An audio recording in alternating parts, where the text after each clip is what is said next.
Hello, how's it going? Hope you're doing well. Today I got a real fun one for you. Recently I was doing a draft and I was lucky enough to have 3 Mutable Explorers passed to me. And well, that's reason enough to head on over to Legend VD's page and try out his awesome Hivepool Slivers Changeling deck. So we're going to talk a little bit about the deck as usual, jump into some games and see how this one performs.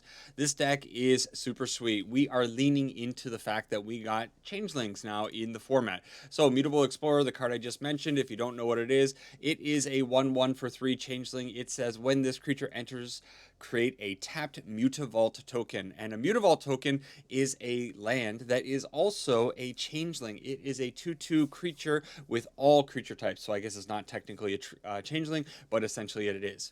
Why does that matter? Well, it matters because we're playing 2 cards that care about creature types. Of course, we are playing first the Unholy Annex. This thing says at the beginning of your end step, draw a card. Then if you control a demon, each opponent loses 2 life and you gain 2 life. Otherwise, you just lose 2 life. But if we have Changelings on the field, we are going to mitigate that downside. We are also playing 4 whole copies of Thrumming Hivepool. This thing is a beast. It's a 6 CMC artifact, but it has affinity for slivers. So it's going to get cheaper for every sliver that we have on the field. So if we have one of these Mutable Explorers out, it's going to only cost 5, for example. Then this thing says, at the beginning of your upkeep, create 2 1/1 colorless sliver creature tokens. Then, on top of all that, slivers we control have double strike and haste. So the idea is that we are going to get benefits from the Unholy Annex. We're going to be pumping out a bunch of creatures with the Thrumming Hivepool. It's going to give us repetitive attackers, and we're going to enable all of this by making things cheaper with the Mutable Explorer, the Mutavault, and another very interesting card, the Firdoch Core. This thing is a kindred artifact shapeshifter. So it's not a creature, it's just going to be sitting on the field, but it is still a changeling. So it's going to count as a demon for the Unholy Annex, and it's also going to count as a sliver for the Thrumming Hivepool. On top of that, it's also going to be a mana rock. So it's going to be essentially -2 for the Thrumming Hivepool. Very, very interesting stuff going on. We also got some basic ramp in our 1-slot Llanowar Elf on turn 1 to ramp us into the core if we need to or if we can. And then we're also playing 4 copies of Shared Roots, just 2 CMC, put a land onto the battlefield from our deck. Pretty cool. Then the rest of the deck is made up of a little bit of removal. We got Requiting Hex to get rid of those annoying early aggressive creatures. And then, as long as we've stayed alive long enough, moving stuff around, we have Deadly Cover-Up. Now, 4 of these, we're going to wipe the board. And the Collect Evidence is going to be very important because a lot of opponents are going to be filling up their graveyards these days and doing some shenanigans from the graveyard. So if we can remove some things from their graveyards, this is going to give us a huge edge. Recently, while testing out this deck, I actually hit the opponent's Kavaro, and it was awfully fun to watch them try to piece together their deck without Kavaro. The last card, and probably the card that is the sketchiest card in this deck, the one that I think everybody is going to be apprehensive about crafting, and I was also kind of apprehensive about crafting, the Blossoming Tortoise. This is a 3/3 for 4 turtle. It says whenever this creature enters or attacks, mill 3 cards, then return a land card from your graveyard to the battlefield tapped. That's kind of cool. It's going to ramp us kind of a little bit. Then it has activated abilities of lands you control cost 1 generic less to activate. That means that our Mutavaults are going to turn on for free. And we are also playing Soulstone Sanctuary. My face is in the way of everything. Soulstone Sanctuary, this costs 4 to become a creature land that is essentially a changeling as well. It's all creature types, but this thing will only cost 3 to activate. Then if we have the Thrumming Hivepool on the field, it's also going to get double strike and haste. And we have the Restless Cottage over here, which is a 4 CMC activate card. And I guess we also have Ba Sing Se. We got lots of things in the lands that we want to reduce the cost of. Then, of course, it's kind of a land lord. It's going to be giving all of our lands +1/+1. So you can see there's a lot of different things that are going on in this deck, but overall, what we're hoping to do is use Mutable Explorer, the Core, Llanowar Elf, and Shared Roots to ramp into this really awesome stuff. We're either going to be wiping the board or pumping out a whole bunch of slivers and or draining our opponents with the Unholy Annex. Also, we can make a 6/6 demon with the Ritual Chamber if we want to. So I think this one's going to be a whole lot of fun. It has a lot of moving parts, and should be some exciting gameplay. See you over in the games.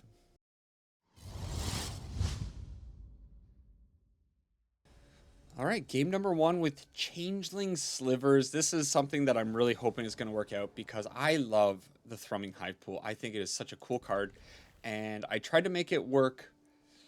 I think there is a ley line that's like all of your creatures become all creature types in Standard. I remember when this card first came out in Edge of Eternities, I definitely tried to run that, and it just did not work whatsoever. We got our turn 1 Llanowar Elf. That means we can go out with a Mutable Explorer, and we are looking okay to have maybe a quick Thrumming Hivepool. We can get it out next turn with his Overgrown Tomb as long as our Llanowar Elf doesn't die. And yeah, we'll see. Opponent is on a very cool looking Moonshadow deck. Moonshadow is such a cool card. While the opponent's surveilling, I got to ask you to help me continue to grow. We're very close. I think we're like 1850, 1860 probably about now. Help me reach 2,000 if you haven't subbed up yet and you like what I'm doing over here. Please help this guy out. And of course, down in the comments, let me know what you think is the coolest card. I think that's a good question. What's the coolest card from Standard? From the latest set, actually, I should ask. There are a lot of really interesting things coming out from Lorwyn Eclipsed, but I think a lot of them are kind of held down by the power of like Badger Mole Cub and all that. So let me know what card from Lorwyn Eclipsed you saw that was really neat or really interesting, but it's not quite seeing play yet. And maybe in time it will. Okay, we do have our Thrumming Hivepool on the field. We do have the Deadly Cover-Up, so you better believe that next turn I am wiping the board. Do they have a land? Okay, no land. All right. We, unfortunately, we do not have enough to do the evidence, collect evidence. But what we do have is the ability to wipe the board. So we are going to attack in with these 2 Slivers. I guess I could have gone with the Llanowar Elf as well. That was kind of dumb because I do need to put this in for the double black.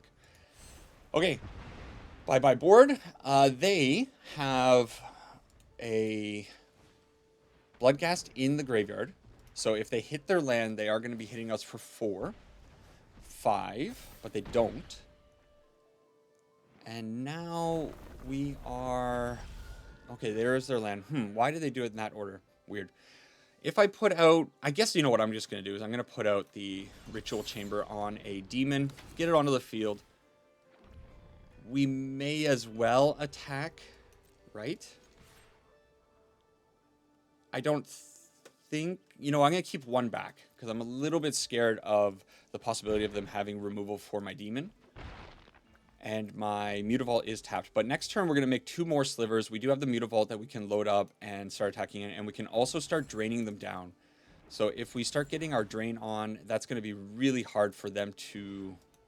Yeah, they're just slamming through. That's fine.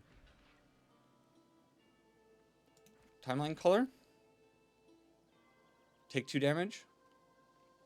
Yeah, fine. Okay, we'll trade with the colors. And... that's a tough position for the opponent. What do you have as a follow-up? Okay. Another timeline color. But that thing, well, they're just taking 2 damage to put it on the field so that they can warp it in later for 2. I don't know about taking 2 damage there because now they're just dead. Cool. Okay, that's what we want to be doing. We didn't have to even load up the Mutavault. We didn't have to use the second Deadly Cover-Up. Lots and lots of power coming out from the Sliver Hivepool once you get it on the field. They don't seem like much. They're just 1/1s, but when you give them Double Strike and Haste, that can lead to a lot of sudden damage. So this thing, super cool. Yeah, I think that win was pretty nice. I'm so glad that the deck functioned properly. I think that's worth at least a like, right? Do that for me. It's an easy thing for you to help me out with. This time around, we don't have Changelings again. And we don't have our Thrumming Hivepool, but what we do have is our ramp, and we have the Unholy Annex Ritual Chamber, so maybe we'll be leaning into that, try to draw into some good stuff in the near future. Since I do have these Unholy Annexes and the opponent is not really... I don't think flyers are overly threatening to me. I'm going to lead out on the Unholy Annex. Try to get a demon onto the field, or a changeling would be super sweet. If I could start draining the opponent for 2 each turn. Okay, hang on. We're against angels. Angels are a problem. May as well put the Restless Cottage over here in exile from the Lightstall Inquisitor, because it's going to be coming in tapped no matter what. And now we are... Well, okay, I guess the plan is wipe the board next turn. So try not to die. Wipe the board. We'll grab a forest. We'll put out our Restless Cottage. We'll also put out our other Land of War Elf. And now we have 6 mana. But the problem is we are going to be down to... Well, I think we're only going to take 3 damage here. Maybe 4 if they put something out, pump up the Momo. So we'll go down to 8. And then... Yeah, we'll go down to 8, and then we're going to take 2 more damage from the Unholy Annex. We really need to get something on the field after this deadly cover-up. Okay, we have no choice. Boom. Got to use all of our mana, and we're down to 6. Draw a card. Okay, that's good, because that will allow us to put out this second Ritual Chamber. Actually, probably we'll put out the Mutable Explorer just to get a blocker on the field and a... Changeling demon on the field, essentially. No, I can't. I was going to say I could do Unholy Annex and the Mutable Explorer, but we don't have 6 mana. We'll have just a little bit short. But what we can do is Mutable Explorer plus Shared Roots. We could also just hold the Requiting Hex, but that's not really going to do much because they are running with Halias right now. Okay.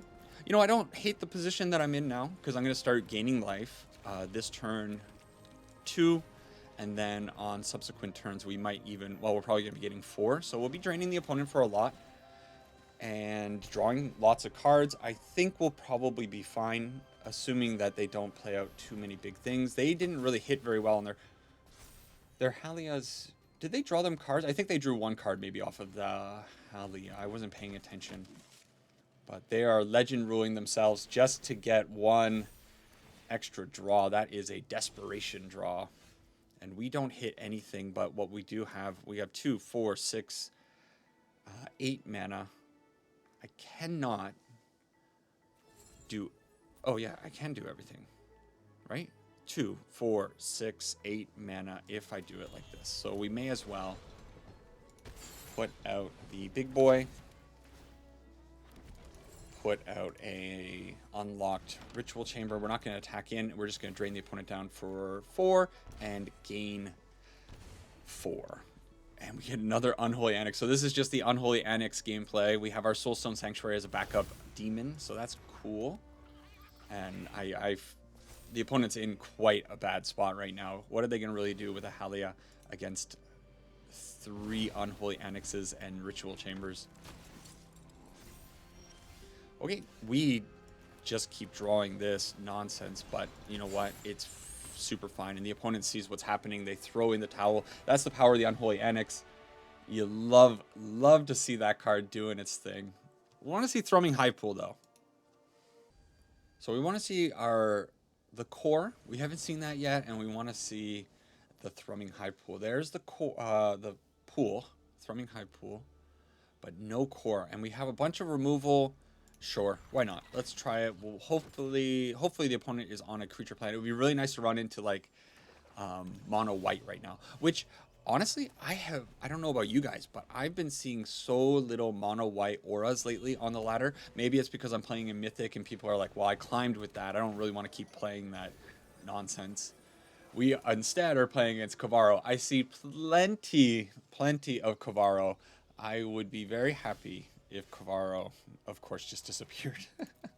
y'all know my feelings about Kavaro. We found our 4th land, I think, and a Blossoming Tortoise. So at least we can go out with the Tortoise on turn 4 if need be. But I think we're in a pretty bad spot unless we can use this Deadly Cover-Up's evidence. The problem is I don't know if we're going to be able to get to the evidence. We might just be a little bit too far behind on all of this. So Formidable Speaker, that's going to be hitting us down. It's not really a worry for us as far as the clock goes. What the bigger worry is that now Arden in the graveyard, and they have the Bringer there. So I'm assuming that the Bringer means that they're going to be... that's not great. The Bringer means that they're going to be pitching something this turn. Probably not going to be Kavaro. Maybe another Formidable Speaker. Oh, it is Kavaro. They're just going for it. All right. Well, unfortunately, we had nothing to do for the longest time. Ooh, a Kavaro onto a Overlord. And the Overlord exiles that. Okay. And they grab a Formidable Speaker. So maybe they're just digging. There's no way that they have nothing. I'm going to do this just to put a Requiting Hex into the graveyard so that I have something else in the graveyard. And then our Blossoming Tortoise, if it can jump in front of this creature, I'll be happy. But we also need to find a land. The fact that we didn't hit a land there is brutal. This game, I think, is going the opposite way of what we expect from this deck after those last two games. I guess this was going to happen. But things could still work out really well. If they attack in with the Overlord, we chump block with the Blossoming Tortoise, put it into our graveyard. Actually, we don't really care about putting it into our graveyard now because we do have enough stuff now. We have 21 things that we can exile for evidence. As long as they put... I want them to fill their graveyard a little bit. Okay, if they put the Bringer in the graveyard now, and we need to draw a land off the top. No land. And we are in a little bit... We're in a lot of trouble.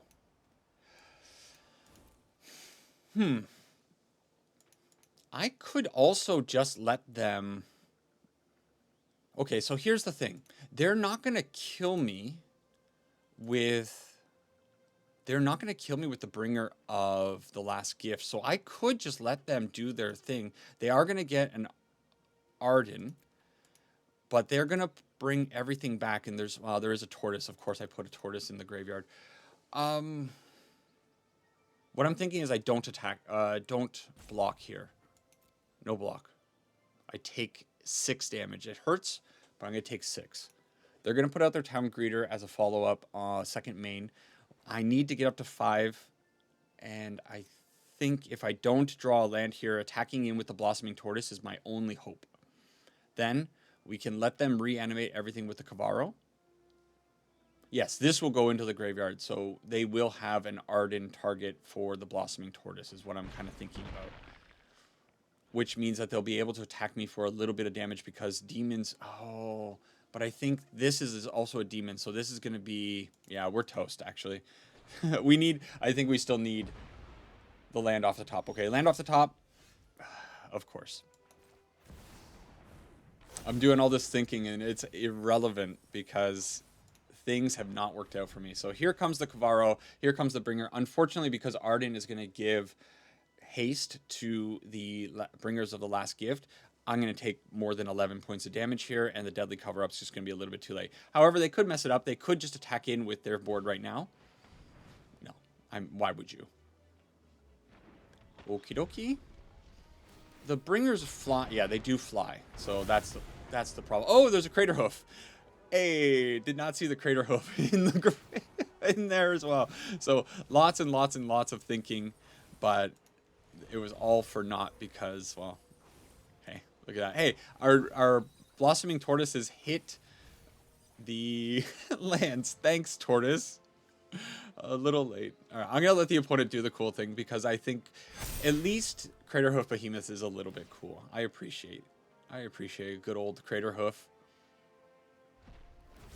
Can we please? Every time, I'm just going to say it, and I know it's going to be sound like a broken record or whatever. Can we just get rid of this card?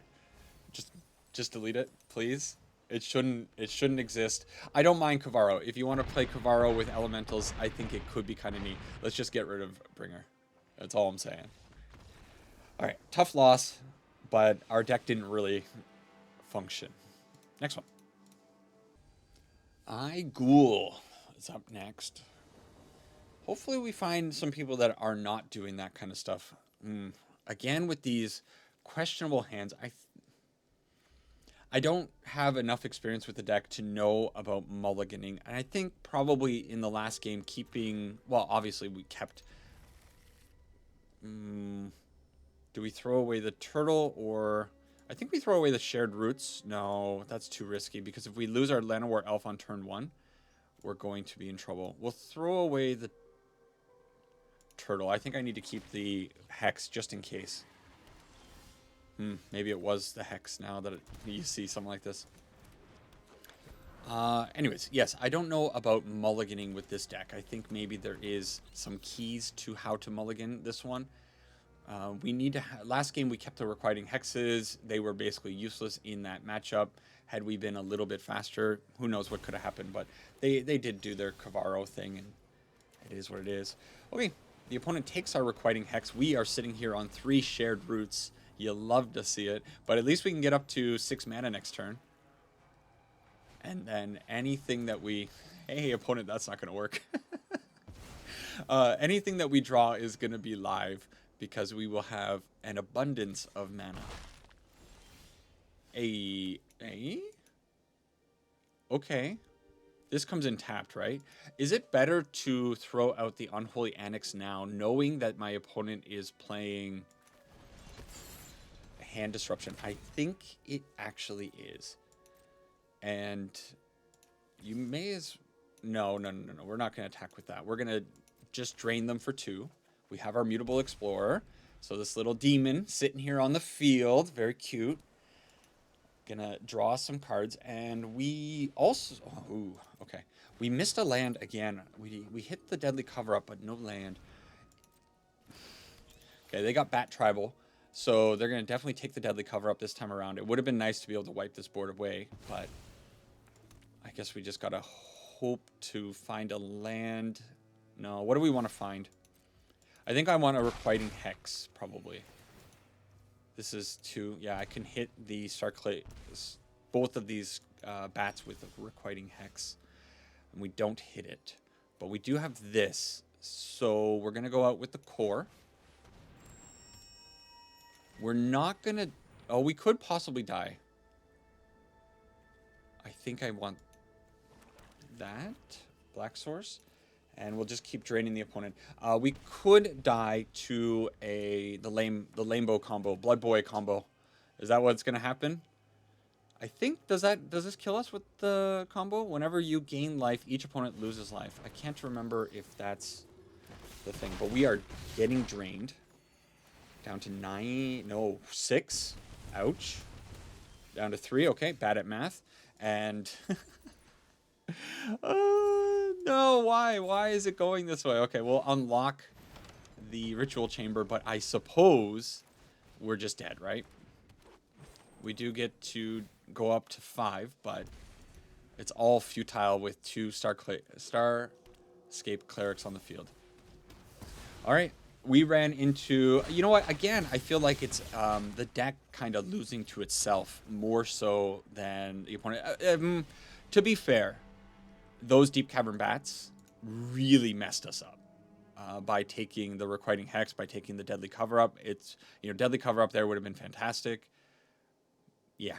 So, you know what? The opponent had one up on us with the Hand Disruption.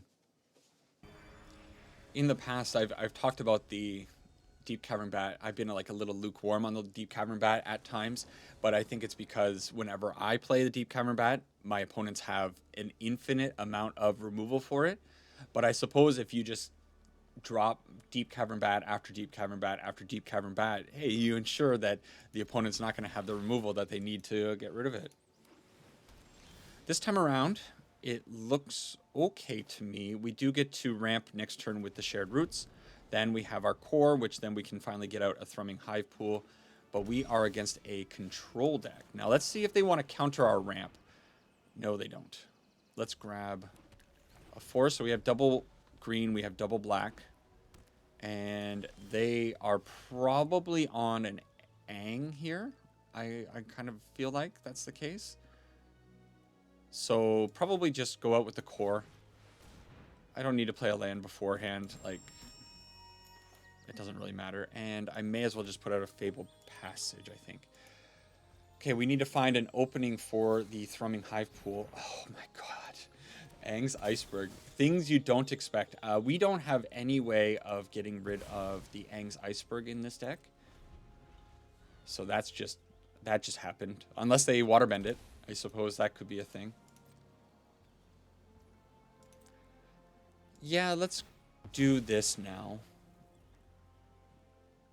We'll grab our black source, I suppose. I don't think it really matters. And we find the turtle. So we could go turtle, we could go Unholy Annex. I'm gonna try the turtle. I think the Unholy Annex is gonna be a card that I would rather have on the field. So if they end up countering it, I would just prefer to have that there. And we may as well grab the Overgrown Tomb, get a dual land, fix our mana ever so slightly more. And they had nothing at turn 4. What does that mean? Do they have a Wrath? Okay. Well, let's attack with the Tortoise. Grab another land from our graveyard. That's going to be pretty good. And they airbend. Yep. Okay. Hey, we grab Restless Cottages. You like to see that.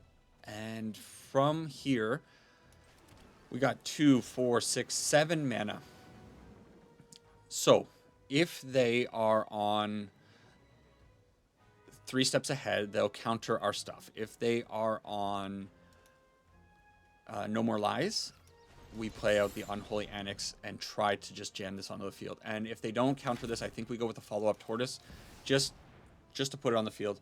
Use up their counter magic. We got to do that. Hey, look at this. Okay, it's kind of working. We got lots of creature lands. The creature lands also can activate for less now because of the Blossoming Tortoise. And they just play out a Legend of Kurok. All right, so next turn, I think we kind of have our... Oh, okay. Does that change things for me? Sure. Mutable Explorer. They don't have anything. They don't have anything. If I turn this on for 3, I will have 4 mana available. Right? Am I missing something? So this... Activated abilities of lands you control cost 1 less to activate. This should only cost 3, right? Why is it telling me that it's still 4? Usually it would like reduce it. Activated abilities of lands you control cost 1 less to activate. I want to find out. This should only cost 3. Yes, it's going to cost 3. And then I will be able to put the Thrumming Hivepool onto the field.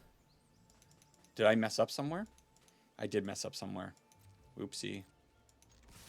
I definitely thought that this was a tappable land. Ignore that. Okay, it's fine. It's fine. It's fine. It's fine. I would have liked to have had the Thrumming Hivepool onto the field as well. But I think it's okay. We're attacking for so much. We're draining them a little bit. They have to wipe the board. And I think our follow-ups are so good. All right. We should be fine. I went through all that thinking that I was being smart. It did activate for 3. But it didn't show it until I actually went to pay the mana cost. There's the Day of Judgment. I don't care. I think it's okay. It makes our thrumming pools a lot worse, though. But, okay. They just take that damage, and we have the double Restless Cottage. We have the Mutable. We have the Unholy Annex. There were lots of ways. I don't know what the opponent was on there. That was like a weird Azorius control deck. Not your conventional stuff. But, okay, back on the winning train, maybe. I wouldn't mind coming up against a few more off-meta decks. We're playing something that's definitely off-meta, to say the least, and going up against your tuned, A and S tier decks in the Kavaro Elemental stuff. I guess that wasn't the Elemental version of Kavaro, it was just standard Kavaro. And now we're against Lessons. I would prefer not to go up against these decks when I'm playing the Thrumming Hivepool, because I just want to see the cool thing happen. But that's That's a whole nother thing. Okay, next turn we get to go out probably with our Mutable Explorer. You just jam it, right? You want to counter it, you can counter it. Probably I should have put out the Forest and held up the black mana for the Requiting Hex. 100% wrong play here, but it's gonna be okay. They murder my poor boy. How aggro? Why? Why would you do that to him? All right. If they tap out here, we get down our... No, we don't get the Thrumming Hivepool. If we draw land, we can get down a Thrumming Hivepool if they tap out. Okay, they are just attacking in. That's suspicious to me. Why wouldn't they play out the Storm Chaser's talent? Because they went that way, I'm going to just ramp with the Shared Roots, get up to 6 mana. Sure, grab this, doesn't really matter. And this time we will hold up the Requiting Hex. They probably have the, not Impulse Draw, what is it called? Oh, they don't have anything, so they're probably sitting on a Quench. I have to imagine that's the situation here. Maybe we can draw the Quench by trying to kill the Requiting, or with the Requiting Hex. Maybe they want to save their Otter. 100% the situation. They have that. Okay, so Quench is pay 3, correct? So let's get down the Unholy Annex and start draining them. And then the follow-up from this is going to be... I don't think I'm brave enough to turn on... Am I brave enough to turn on the... They have 2 lessons in the graveyard. Am I brave enough to turn on the Mutavault or even maybe the Soulstone Sanctuary? And that'll start draining them a little bit. But it leaves it vulnerable. Ooh, what a tricky spot. I don't hate it. It leaves me with 6 mana, so I can still do my Thrumming Hivepool. I'm going to turn on the Soulstone Sanctuary. I know it can't attack in. It's just going to sit there. But yeah, let's see if we can drain them a little bit. If anything, it'll draw out their Combustion Technique. Okay. So it was actually the right decision. I haven't made all the right decisions playing this deck, but that one maybe was the correct one. This Deadly Cover-Up, I think, is going to be not the greatest thing, but also not the worst thing. And now we do have our opening to slam the Thrumming Hivepool, and I think probably that's what we're going to do. It's not going to get us any value this turn, and we are losing life this time around. I could have turned on the Mutavault, but I think I'm okay just losing a little bit of life. They seem like they're in a weird position. And as long as they don't bounce my Thrumming Hivepool, I say, sure. Captain Cams, what are you doing? That was the most atypical Lessons matchup I've ever seen. They have 5 cards in hand. What could they possibly be sitting on? That deck just seems to play nothing but cards. Weird. But I suppose they didn't have the bounce spell in the last game, so they probably figured, you know what?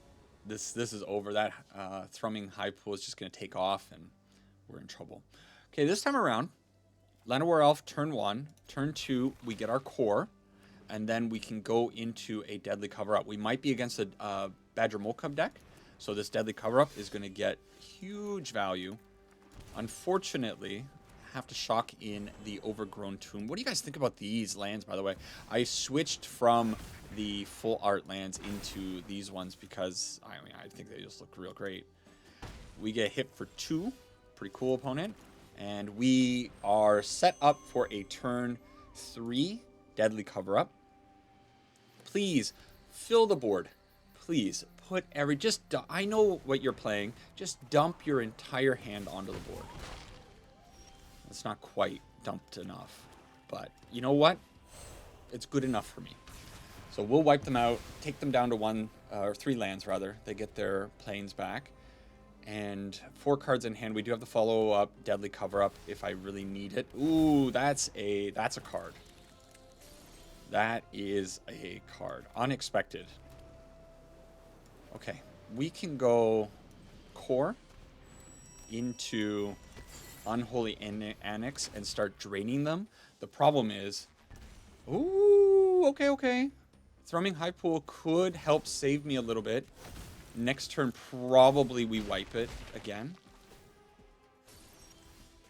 Yeah, we're just sending everything to the Shadow Realm. And I think this time around, I will Deadly Cover Up. It'll give me an idea of what's in their hand at the very least. And I suppose... All right. Hey, Deadly Cover Up. Tilting opponents out all day long. You gotta love it. What was I going to take? Probably the Badger Mole Cub. Maybe the Sandstorm Salvager. This is a cool deck. This is the Selesnya Cage deck. But once we remove the Badger Mole Cubs, we get this down next turn. I don't know. I think the opponent could have stayed in.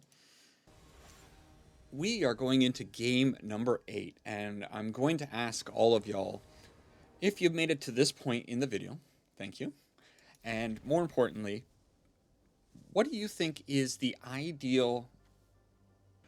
Before I talk about that, 143. I'm so dead.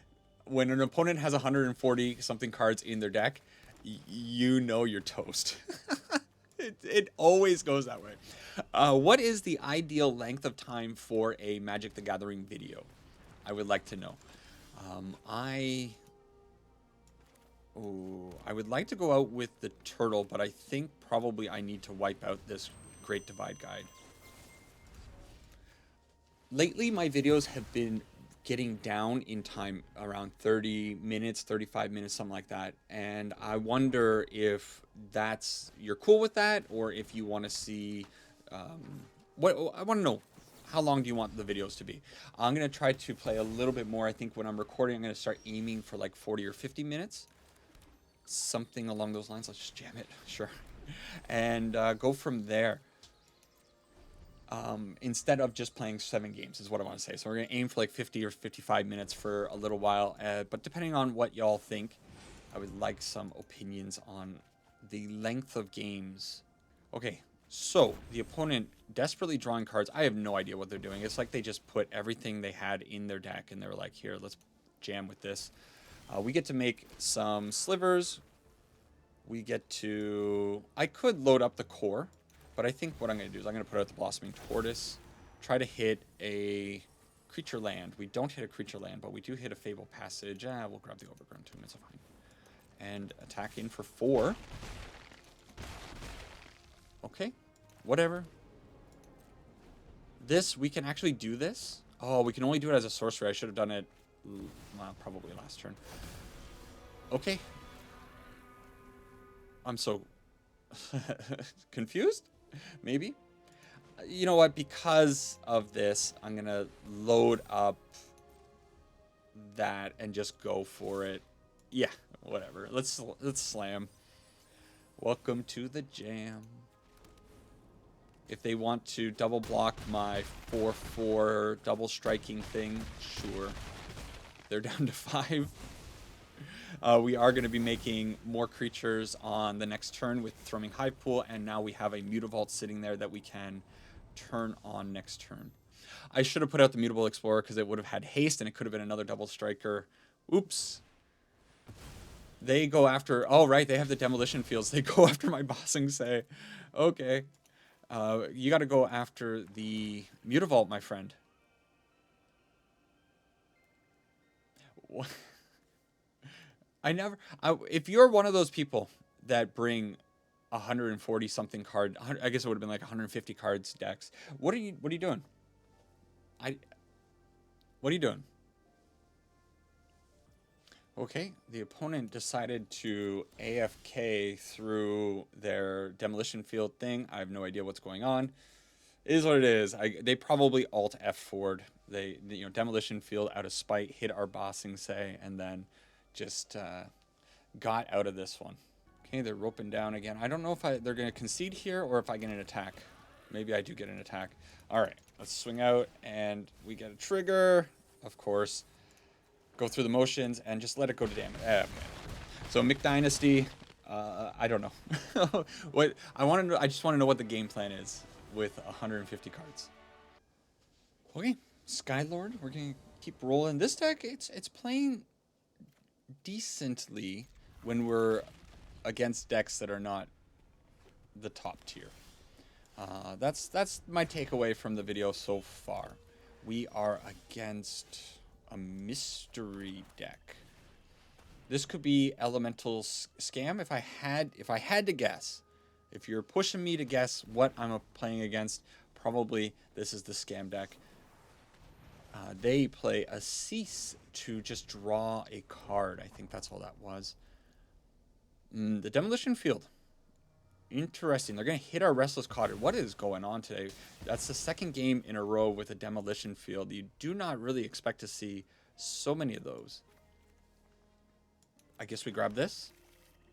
And next turn, we have a choice. We can go Tortoise, or we can go Unholy Annex. It's always nice to get the Unholy Annex on the field. But you know what? I think I'm going to ramp a little bit. No, 100% this ramps.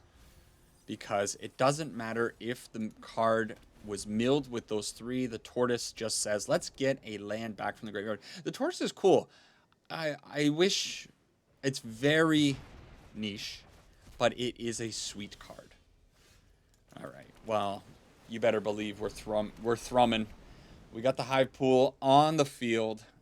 And as long as they don't have... Hey, they might have artifact removal. It's possible. Get Lost does not destroy the Thrumming Hivepool. Okay.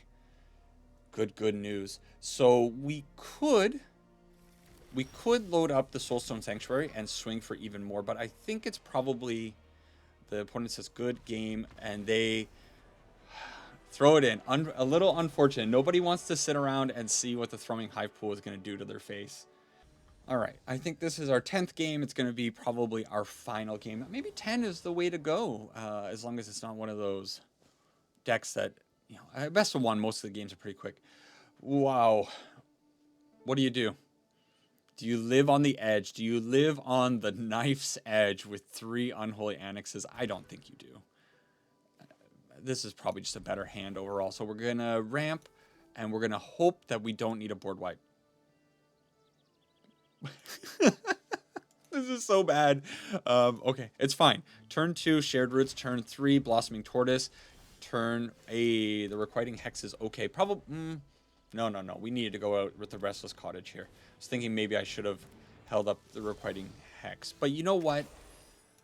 Now we can still do it now. And I think it's fine to get rid of the Leyline Weaver because we threw away our Deadly Cover-Up. If they put down an Ouroboride there, we're just toast, right?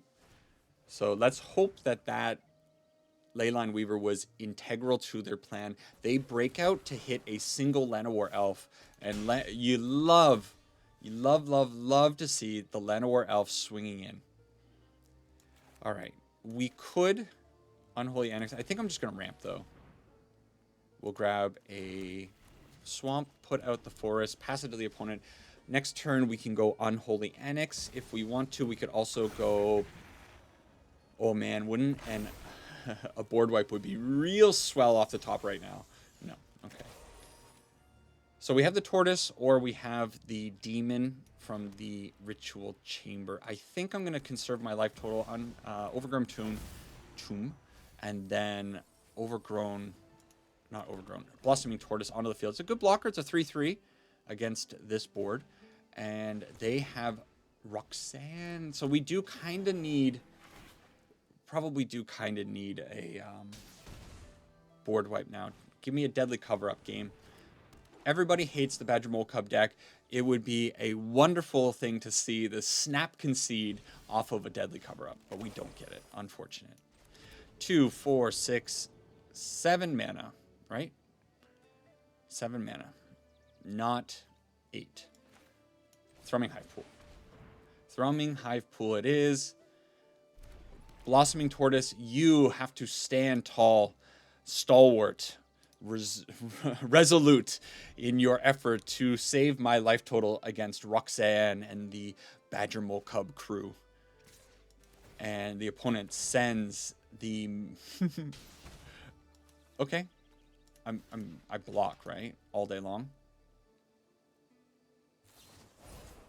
Okay. Talk about things you're fine with. Okay.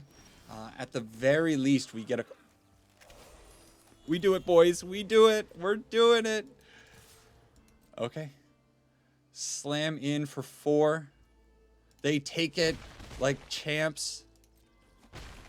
And we deadly cover up with evidence. I found the evidence. What are we taking, though? Are we taking the Badger Mole Cubs? Yeah, we're taking Badger Mole Cub. Just out of spite. They have a Kraza in hand. They did not concede. I'm very surprised that we didn't see the snap concede there. And we followed up with an Unholy Annex. We are at 17 life. Drawing extra cards. We got the core for the next turn. We are cooking.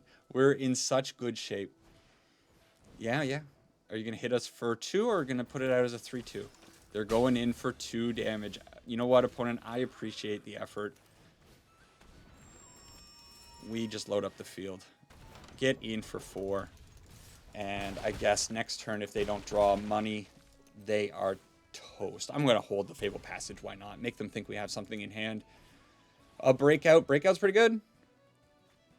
It's an Ouroboride. Uncastable Ouroboride. GG, opponent.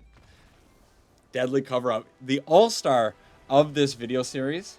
100% deadly cover-up. Play your board wipes. All right, playing 10 games with Legend VD's Sliver deck, and this thing is sweet. I'm sure all of you know Legend VD. He is one of the GOATs for Magic creators on YouTube. So go and check out that channel and go check out this awesome list. It's pretty cool.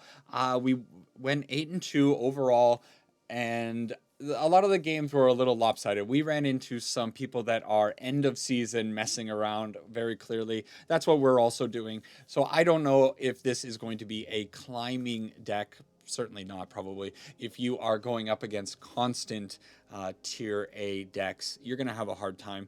But the deck definitely has some power. I think the ramp package into these powerful cards is very good. The problem is, something like a Thrumming Hivepool. The big downside of Thrumming Hivepool is at the beginning of your upkeep. You spend so much effort, so much mana putting the Thrumming Hivepool onto the field, and then your opponent bounces it with an Into the Floodmaw or a Boomerang, or they destroy it with some random Abrade because people just suddenly have Abrades when you're playing artifacts. So the card is extraordinarily vulnerable. Unholy Annex, Ritual Chamber, fantastic card, especially with your Changelings. I think there is a very real deck just playing maybe Mutable Explorer, maybe the Core. The Core is really good. It's a mana rock. It can be a pretty good attacker. And it is a little bit harder for the opponents to remove. A lot of demons sit on the field, like the Mutable Explorer. It's going to die to any slight breeze. And your Firdoch, is that how you say it? Firdoch Core, whatever, is going to stick around a little bit longer for this Unholy Annex. So once you get that on the field, I think it could be a pretty good little synergy. And then also, if you're just dropping this on turn 3, you can go right into the Ritual Chamber on turn 4, because you have that little bit of ramp. So not the worst game plan. Blossoming Tortoise, probably the vast majority of people do not want to be crafting the Blossoming Tortoise. And I think if you were to play this deck, you could justify crafting the cores because they're commons, not a big deal. You probably have Unholy Annex. And if you are a wild man, you've crafted your Thrumming Hivepools. So if you're looking to play Thrumming Hivepool, probably you can replace the Blossoming Tortoise with something else. What that card is, I don't know, but maybe just like your Overlords might be better. Your Green Overlord, if you want like a 3 CMC ramp. I know it's Mythic, but a lot of you probably have this card. It's a better Mythic craft than the Blossoming Tortoise, and in ways it's doing a similar thing. The Blossoming Tortoise, unfortunately, has a very unique ability. And you're not going to really find a straight replacement for this card. Making your land activated abilities cheaper and giving your lands more power. But do you really need that? Not really. We were winning with this deck just by slamming deadly cover-ups and by having a board full of Thrumming Hivepools or draining the opponent out with the Unholy Annex. The influence of the Blossoming Tortoise was only ramping us ever so slightly. So just play another card that's going to ramp you on turn 2 or turn 3, and that's going to be a fine substitute for the Blossoming Tortoise. You don't really need those bottom 2 abilities. They were not very impactful. They're cool. They're nice, but they're not impactful as far as the overall strategy of this deck goes. And I think crafting 4 mythics on this card, or spending 4 mythics on this card, whew, that is a little bit hard in this economy, right? Otherwise, deck looks cool. Legend VD killed it with this one. And I love the way it looks. I'm probably going to keep playing this. I know I always say that at the end of some videos. There are some decks that I like to continue to play. This, I imagine, is going to be one of those decks that I will continue to revisit in my free time when I just want to slam a Thrumming Hivepool and an Unholy Annex. So that's it for this one. Thank you for sticking around and watching to the end of the video. If you're still here, and you haven't subbed up, what are you doing? Help me out, help your guy out, sub up, like the video, and more importantly, leave some comments down below. I love seeing all the comments. Every video I put out, I see, I wake up and I see 10 plus comments on the video. It's very motivating. So if you want AbojiiMTG to keep making some videos and you want the channel to keep chugging forward, leave some comments down below. It's the most motivating thing you can do. For a content creator, go comment on other people's videos as well. So take care for now. Thank you for watching. Sarang ipana, and I will catch you in the next video. Bye bye.